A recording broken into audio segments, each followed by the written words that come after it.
દર્શક મિત્રો, દિવાળી આવે એટલે બજારમાં ખરીદીનો ધમાકો રહે છે, પણ આ વખતે બાયડના ધારાસભ્ય ધવલસિંહ ઝાલાએ એવું કંઈક કર્યું કે જે માત્ર ખરીદી સુધી સીમિત નથી, પરંતુ એક મોટો સંદેશ લઈને પણ આવ્યું છે। વોકલ ફોર લોકલને હકારાત્મક રીતે આગળ વધારતી આ પહેલને લોકોએ વિશેષ આવકાર પણ આપી રહ્યા છે। અરવલ્લી જિલ્લાના બાયડ શહેરમાં દિવાળી નિમિત્તે ચાલી રહેલા બજારની ચમક વચ્ચે જોવા મળ્યો એક અનોખો દ્રશ્ય। ધારાસભ્ય ધવલસિંહ ઝાલા વ્યક્તિગત રીતે બજારમાં આવીને સ્થાનિક વ્યાપારીઓ પાસેથી ખરીદી કરતા જોવા મળ્યા હતા। માટીના દીવા હોય કે મીઠાઈ હોય કે કપડાં, ધવલસિંહ ઝાલાએ મોટા શોરૂમના બદલે નાના વ્યાપારીઓ પાસેથી જ ખરીદી કરી હતી અને આપ્યો લોકલ માટેના પ્રેમનો સંદેશો। ધારાસભ્યનું માનવું છે કે સ્થાનિક વ્યાપારીઓને સહારો આપવો એ માત્ર સમર્થન નહીં, પણ એ આપણી સંસ્કૃતિ અને ધાર્મિક આર્થિક જવાબદારી છે। ધવલસિંહ ઝાલાની આ પહેલને લોકોમાંથી પણ ખૂબ જ મોટો પોઝિટિવ પ્રતિસાદ મળ્યો હતો।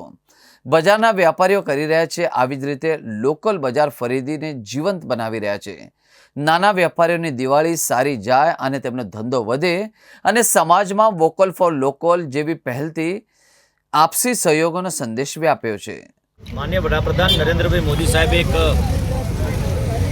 લોકોને મેસેજ આપ્યો છે કે લોકલ ફોર વોકલ અને સ્વદેશી વસ્તુ અપનાવી અને નાના ફેરિયાઓ, નાના લારીવાળા એમને ફાયદો થાય। આજે ધારો કે મેં માટીના કોડિયાની ખરીદી કરી છે તો એ લારીવાળાને બી ફાયદો થાય, વેપારીને, સાથે જેણે માટીના કોડિયા બનાવ્યા છે એને પણ એને એટલો ફાયદો થાય।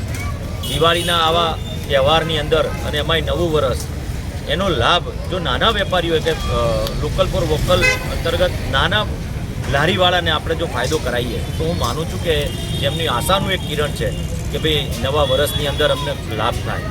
તો આપણે તમામ નાગરિકોને વિનંતી કરું છું કે લોકલ ફોર વોકલ અંતર્ગત આપણે તમામ નાના વેપારીઓ પાસેથી, લારીઓ કે ફેરિયાઓ પાસેથી આપણે વસ્તુની ખરીદી કરીએ કે જેથી કરીને એમને નવું વર્ષ ખૂબ લાભદાયી નીવડે।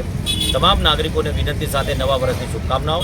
ભારત માતા કી જય, જય જય ગરવી ગુજરાત। નમસ્કાર।